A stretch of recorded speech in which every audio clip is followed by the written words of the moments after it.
안녕하세요. 장외주식사관학교의 아나운서 유세진입니다.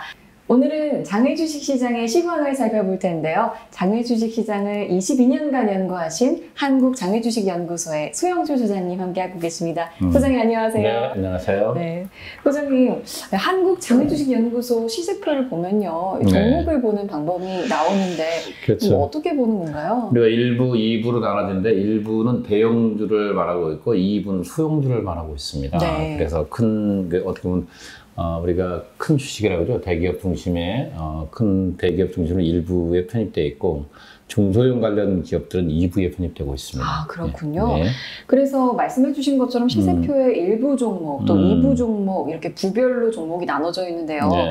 이런 분류 방법은 어떤 의미가 있나요? 그렇죠. 기본적으로 우리가 투자를 할 때 장기적 종목과 우리가 중기적 종목 또는 단기적 종목 이 세 가지로 나눕니다. 네. 장기적, 중기적, 단기적. 대부분 대기업 관련된 좀 장기적 투자를 바라보는 사람들이 일부 시장을 바라보고 있고 단기적 이익을 바라는 사람들은 2부 시장을 눈여겨보는 것이 사실이죠. 아, 그렇게 기간별로도 다르게 분류가 되어 있네요. 그렇죠.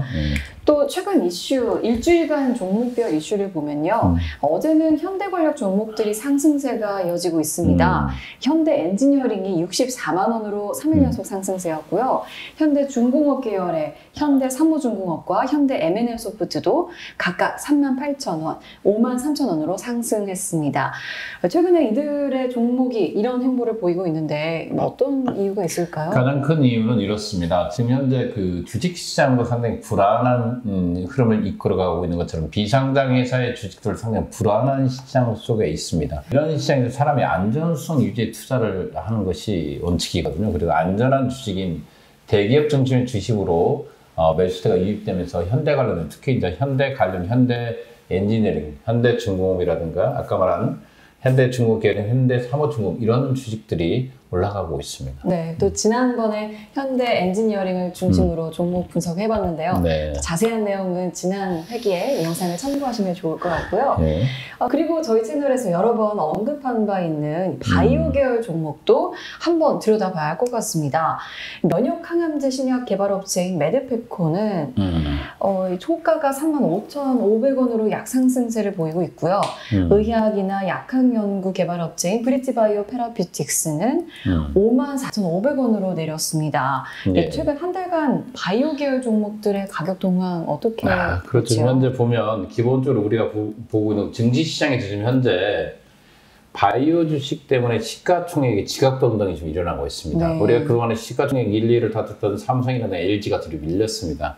우리가 지금 HLB를 필두로 해서 현재 상승장에 있는 거래소에 있는 그 바이오 주식 폭등을 하고 있는 건 사실입니다. 실은 저는 말도 안 되지만 신라제 같은 것도 오늘 상한가를 쳤습니다. 네. 20% 상승을 했는데 HLB라든가 신라제라든가 네이처셀이라든가 헤릭스미스라든가 이런 어떻게 보면 사고를 냈던 기업들이 네. 다시 또 시장에 돈이 모이면서 불안하게 시장의 리더로 나가고 있습니다. 어떻게 보면 시가총액의 지각 변동을 일으키면서 전체 시장의 1, 2를 다투 나가고 있다는 거죠. 마찬가지로 비상장 주식 내에서도 지금 현재 바이오 주식에 대한 각광을 받는 것 같은 것은 돈이 모이는 게 아니라 불확실성은 그대로 남아 있습니다. 이제 네. 거래소 코스닥에서 지금 바이오 주식이 어떤 작전 형식처럼 이렇게 움직이고 있는 것이 펀더멘탈 어떤 기업의 실적을 바탕으로 가야 되는데 그렇지 않고 네. 마치 소문에 의해서 지금 주가가 움직이고 있거든요. 이럴 때일수록 비상장 주식에서 이런 것들 바로 따라가지는 않습니다. 좀 네. 시간이 걸리고 있는데 현재 지금 비상장 주식 내에서 바이오 주식의 흐름을 봤을 때는 건조하게 약보합선에서 움직이고 있다 이렇게 보시면 될 것 같습니다. 아, 그렇군요. 네. 또 대기업 관련해서 기타 종목들 시황도 살펴봐야 될 것 같은데요. 그렇죠. 소장님, 금주의 대기업 관련 종목들 중에서 뭐 네. 특이한 점이 있을까요?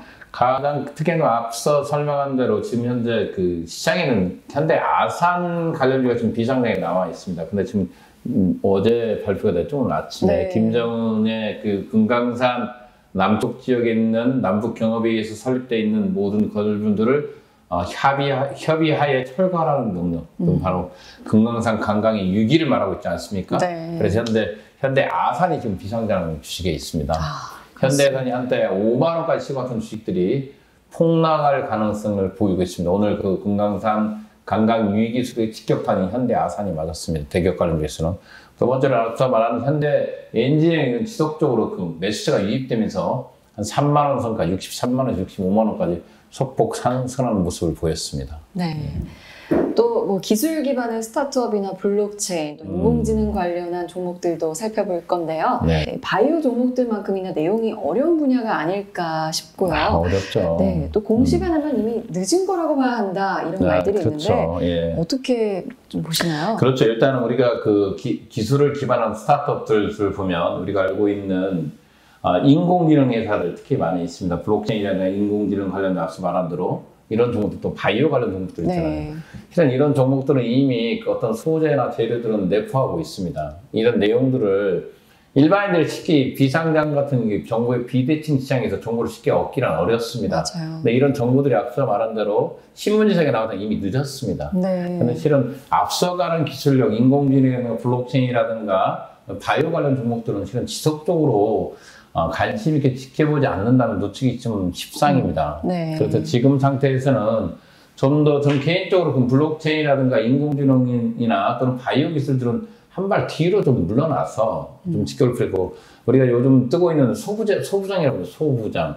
이게 소재 부품 장비라는 거죠. 네. 어떻게 보면 정통 제조업들이 좀 뜨고 있습니다. 다시 어떻게 보면 IP 시장에서 후발주자이면서도 애들이 지금 각광을 받고 있는데, KNA라든가 티라유텍, ITM 반도체기라든가 센트럴 모텍, PPI라든가 JNTC 이런 회사들 우리가 소부장이라고 갖다 소재, 부품, 장비 쪽에 있잖아요. 네. 훨씬 관심을 가져보는 게 지금은 이런 장에서는 낫지 않나.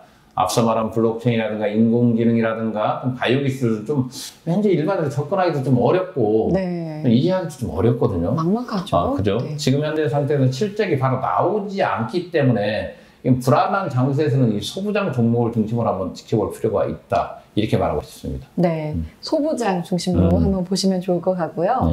뭐 사실 개인 투자자 입장에서는 뭐 이제 일부 업계 전문가들은 이렇게 말을 합니다. 현금 보유야말로 가장 안전한 자산이다.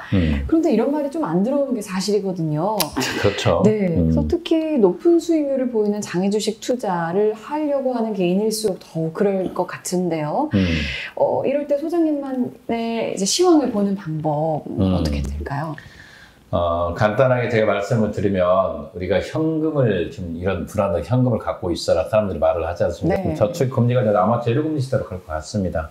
지금 같은 불안한 장소에서 현금을 보유하라 이런 말을 합니다. 그러나 지금 은행이 제로금리 시대를 달려가고 있습니다. 이런 상태에서 다른 사람들은 여러 투자처에서 돈을 벌고 있는데 나 혼자 가만히 있으면 좀 뭔가 불안하지 않습니까? 네. 그죠? 얼마나 그래서 걱정이 될지. 그렇습니다. 이럴 때 저는 안전한 자산이라고 하는 것이 이제 우리가 사람들이 부동산을 좀 선호하는 경우가 있습니다. 근데 부동산 시장은 현재 가열되어 있는 상태이기 때문에 돈의 통화정책은 계속해서 돈을 찍어낼 것 같습니다. 네.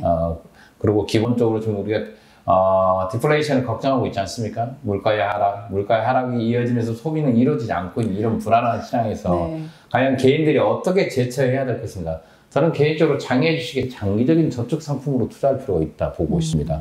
앞서 제가 지속적으로 설명했던 대기업 우량주 중심으로 했잖아요. 현대 엔지니어링, LG CNS 또는 지금 현대 코넥스에 있는 삼성 메디슨 이런 종목들을 한번 공략할 필요가 있다. 저는 네. 이렇게 보고 있습니다. KOTC에 있죠, 삼성 메디슨요. 이런 종목들이 있잖아요. 대기업들 종목들 중심으로 지금 상당히 어떻게 보면 좀 밀려 있거든요, 같죠. 상승장에서는 경기가 살아났을 때는 가장 먼저 상승할 수 있고 경기가 나빴을 때는 가장 먼저 뒤로 후퇴를 합니다. 네. 그렇기 때문에 많이 후퇴하지는 않습니다. 정체되어 있는 이런 대기업 중심의 비상장 주식들을 마치 장기 저축 상품 하나 드는 것처럼 있잖아요. 네. 우리 쉽게 말해서 우리가 뭐 첫째 아이가 결혼할 때 팔자. 이럴 때 종목으로는 뭐 우리가 예전에 삼성전자를 샀을 때처럼 10년, 20년 투자할 수 있는 네. 그런 장기적 종목으로 있잖아요. 이럴 때는 들어갈 필요가 있습니다. 은행보다는 낫지 않겠습니까? 그렇죠. 예, 그래서 비상장 주식의 대기업 중심의 기업들의 투자를 하면 일반 개인들이 좀 더 나은 대책가 되지 않을까 이렇게 보고 있습니다. 네. 또 개인 투자자분들이 원론적으로 어떻게 접근하면 좋을지 말씀해 주셨는데요. 그래서 종목별로 보는 것과도 다른 재미가 있는 것 같습니다. 그렇죠. 또 항상 소장님께서 말씀하신 이 상식 투자론에서는 첫걸음으로 경제신문 보기도 제시를 하시고 계신데요. 그렇죠. 뭐 여러 번 말씀을 하셨죠. 궁금해하시는 분들이 분들이 많으실 것 같은데 개인 투자자들 경제신문을 어떻게 봐야 할까? 그렇죠. 어떻게 접목을 해야 될지 상식 투자와 관련해서 방법을 우리가 여쭐게요. 실은 요즘 그 페이퍼로 돼 있는 뉴스 신문 잘 보지 않잖아요. 네. 인터넷을 통해서 봐요. 근데 기본적으로 사람들이 자기 관심 분야가 있습니다. 돈을 벌고자 한다면 최소한 자기 관심 분야를 서치할 수는 있지 않겠습니까? 그렇죠. 네이버라든가 또는 구글 네. 이런 포털 검색어에 기본적으로 자기가 좋아하는 어떻게 보면 아까 말한 뭐 소재 부품 장비라든가 네. 또는 항공주라든가 기타 대기업 관련주들을 치면 바로 나옵니다. 근데 아침에 눈을 뜨면 최소한 주식을 투자하는 사람이라면 가장 기본적으로 눈을 떠서 대화를 하는 것처럼 자기가 보유할 종목에 대한 소통한다는 의미로서 있잖아요. 네이버 검색창이라든가 구글 검색창에서는 본인의 관심사항을 쳐보시면 요즘 너무 많은 정보들이 많이 있습니다. 네. 이 너무 많은 정보들 중에서 옥석을 더 가질 수가 있지 않습니까? 그렇죠. 좀 더 검증되어 있는 언론기관의 기사를 볼 필요가 있습니다. 요즘 뭐 인터넷 여러 그 신문이라든가 또 인터넷 매체들이 많이 있습니다. 그러나 좀 더 검증되는 것을 보기 위해서는 본인이 신뢰하고 있는 미디어 시장에 있는 뉴스를 좀 믿을 필요가 있다. 네. 그리고 그에 따라서 그런 것들을 개인 스스로 노트를 만드는 거죠. 네. 투자 노트를 스스로 만들어서 있잖아요. 매일매일 쌓아다 보면 본인이 그 분야의 전문가가 되어 있습니다. 그래서 투자를 하는 사람이라면 기본적으로 내가 개인적으로 항공주라면 대한항공이라든가 아시아나이라는 기사는 매일 컨택을 할 거 아니겠습니까? 네. 그래서 그거에 대해서 연동을 시키는 건 주식하고요. 연동시켜서 시뮬레이션을 해보고 직접 투자 전에 반드시 정보를 수집해서 그 정보와 주식이 맞는가에 대해서 연습하는 이 가장 기본적인 투자하는 사람의 자세입니다. 그렇군요. 들어보니까요, 뭐 사실 경제신문 보는 것부터도 막막할 수 있는데 오늘부터 내일부터 습관으로 시작하면 이제는 뭐 장외주식 전문가로 거듭나는 첫 발걸음이 될 테니까요. 또 이제 시작해 보시면 좋을 것 같고요. 또 시황을 보면 소장님께서 늘 말씀하시는 거 있죠. 갈 주식은 간다. 그렇죠. 이런 말씀을 해주시는데 어떻게 보면 그 주식이 보이는 건가요? 기본적으로 저는 주식을 볼 때 백화점을 갑니다. 네. 백화점에 가서 가장 많이 팔리는 옷은 어떤 옷인가? 네. 가장 많이 팔리는 화장품도 어떤 건가? 가장 많이 팔리는 우유는 어떤 건가? 시장의 소비자들의 성향을 읽는 거. 이것이 바로 주식의 흐름하고 맞물린다고 보겠습니다. 그다음에 두 번째로 지금 현재 거시적 경제 관점을 좀 맞을 필요가 있잖아요. 어느 날부터 우리가 보면 일반 음식점에 가면 돈을 받는 사람이 없습니다. 우리가 전표를 사서 현금을 입금하거나 또는 가까운데 우리가 얼마 전에 CGV 우리가 영화관에 가도 있잖아요. 이제 돈을 받지 않습니다. 네, 앞에 손주문 주문해서 가잖아요. 네. 그것도 인공지능입니다. 그러면 시대적 흐름이 인공지능 쪽으로 가고 있거나 네. 그럼 그의 관심 종목은 무엇인가 어떤 게 수혜인가를 찾을 필요가 있습니다. 네. 그래서 소비자들의 형태라든가 미래의 경제 같은 걸 보는 눈은 우리 눈앞에 있는 것들 있잖아요. 변하고 있는 것들을 찾아보면 됩니다. 가볍게 변하고 있는 것들을 주식하고 연동시키는 자세가 필요합니다. 되게 멀리만 있는 방법일 줄 알았는데 가까이 있습니다. 네, 가까이 있네요. 네, 그렇습니다. 네, 또 여기서 한번 짚고 넘어가야 될 것 같은데요. 현재 시황표를 열어보시면요.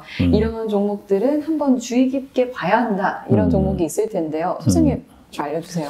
저는 개인적으로 봤을 때 요즘 나가는 종목들이 보면 그렇습니다. 지금 성장이 어떻게 보면 우리나라의 성장이 좀 둔화되고 있고 글로벌 경제를 이끄는 미국의 지도자들의 신뢰성 상실이죠. 지도자의 신뢰성 상실이라든가 이런 어떻게 보면 신뢰성을 확보하지 못하는 불안 심리가 확장되고 있는 느낌입니다. 어떻게 보면 영국의 블랙피트 문제도 해결되지 않았죠.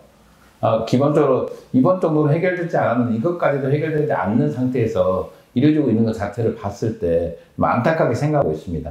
근데 저는 일월장일수록 있잖아요. 또 가려면 간다고 내가 말을 하지 않습니까? 네. 일월장일수는 소비재 중심의 시장보다는 아까 말한 가장 정통 제조업 주식을 볼 필요가 있습니다. 지금 우리가 한국과 일본 간의 무역 전쟁에서도 있잖아요. 이 소재 부품 관련 종목들 있잖아요. 그동안 소외받았었거든요. 네. 그러나 다시 한번 지켜볼 필요가 있다. 제품 또는 소재 부품의 국산화를 이루려고 정부에서 적극적인 지원을 하고 있지 않습니까? 네. 아마 이런 종목들의 적극적인 IPO 상장을 도와줄 필요도 있다. 그렇기 때문에 그런 종목들이 아마 수혜자로서 다시 각광받고 올라올 수 있다. 이렇게 보고 있습니다. 다시 또 기본으로 어떻게 네, 접근해야 그렇죠. 될지 네, 상식 투자론으로 돌아가서 말씀해 주시는 것 예, 같은데요. 그렇습니다. 근데 또 신규로 들어오려고 하는 개인 투자자는 이걸 어떻게 기반으로 해서 투자를 임해야 될까 궁금증이 들 수 있는데 그렇죠. 항상 투자 철학으로 말씀해 주시는 거 있잖아요. 그렇죠. 계란 우리가- 한 판 사서 꼭 그렇죠. 한 마리 잡는다. 우리가 기본적으로 내 투자 철학의 가장 기본이 뭐냐면 네. 제발 소 잡지 말자입니다. 왜냐하면 사람들이 시작과 동시에 소를 잡습니다. 네. 그러나 우리가 예전에 이런 말이 있습니다. 계란을 한 판을 사서 그 계란의 이익으로 닭을 삽니다. 그 닭을 판 돈으로 다시 또 돼지를 삽니다. 그 돼지를 판 돈으로 소를 사는 것처럼 이 절차라는 게 있습니다. 네. 근데 투자의 기본은 있잖아요. 가장 작은 돈으로 한번 시공해 보는 겁니다. 시뮬레이션을 해보고 있잖아요. 자신감이 서서히 올라왔을 때 시장의 금액을, 투자의 금액을 확대하는데 우리는 반대로 갑니다. 실은 본인의 기업을 분석하지도 않고 어떻게 보면 득보잡 소문에 의해서 주식을 사거나 또 네. 가까운 지인의 주식을 사는 경우가 많이 있습니다. 이럴 때 본인들의 돈이 자산이 어느 정도인지 모르겠지만 뭐 몇 천만 원씩 또 네. 몇 억씩 주식을 사는 사람도 있는데 그런 식의 투자는 실패로 바로 직결될 수가 있습니다. 네. 본인이 공부한 만큼 가야 되기 때문에 공부를 하기 위해서는 어떻게 해야 됩니까? 단돈 100만 원 됐든 50만 원 됐든 작은 돈을 한번 시작을 해보는 겁니다. 그러면서 공부를 지속적으로 들어가고 시뮬레이션을 해보면서 점점 투자 금액을 확대해 가는 겁니다. 네. 역으로 내려와서는 안 됩니다. 대부분 사람들은 큰 돈으로라도 망해서 점점 투자 금액이 쪼그라드는 경우가 있습니다. 이럴 때는 개인들이 피폐해지기 십상이죠. 너무 주식에 올인해서도 안 되고요. 본인 자산의 20% 이상 넘어가서는 안 됩니다. 주식이라는 것은. 그래도 언제든지 나볼 수 있는 가벼운 자세로 있잖아요. 주식이라는 걸 임해야 됩니다. 왜? 주력으로 하는 일들은 다 있지 않습니까? 그렇죠. 개인들이요. 주력을 넘어가서는 안 된다는 거죠. 어떻게 보면 하나의 투자의 포트폴리오를 만들기 위해서 또는 부자가 되기 위해서 하는 행위가 본인이 하고 있는 일까지 망칠 수가 있기 때문에 정말 계란 한 판부터 시작하라 이 말을 해주고 싶습니다. 처음엔 뭐 소 한 마리 생각했을 때는 그냥 일확천금 생각나고 그렇지, 했는데요. 일확천금이죠, 사람들이. 결국 기본에 충실하자는 말씀으로 이렇게 다시 예, 각인하고 갑니다. 그렇습니다. 예, 네, 맞습니다. 또 소장님 마지막으로 금주의 시황 좀 전해주세요. 그렇죠. 우리가 지금 보면 비상장 주식도 상당히 박스권장에서 상승장보다 하락장의 그래프를 좀 그리고 있는 건 사실입니다. 네. 이럴 때일수록 좀 보수적 관점으로 접근할 필요가 있고요. 지금 상태에서 용기를 내기보다는 투자 용기를 내기보다는 투자의 기본도 다시 공부하는 그런 시간을 가졌으면 좋겠습니다. 이렇게 해서 말씀 전해 드렸는데요. 장외 주식 시장은 알수록 기본에 충실하자는 말씀으로 들립니다.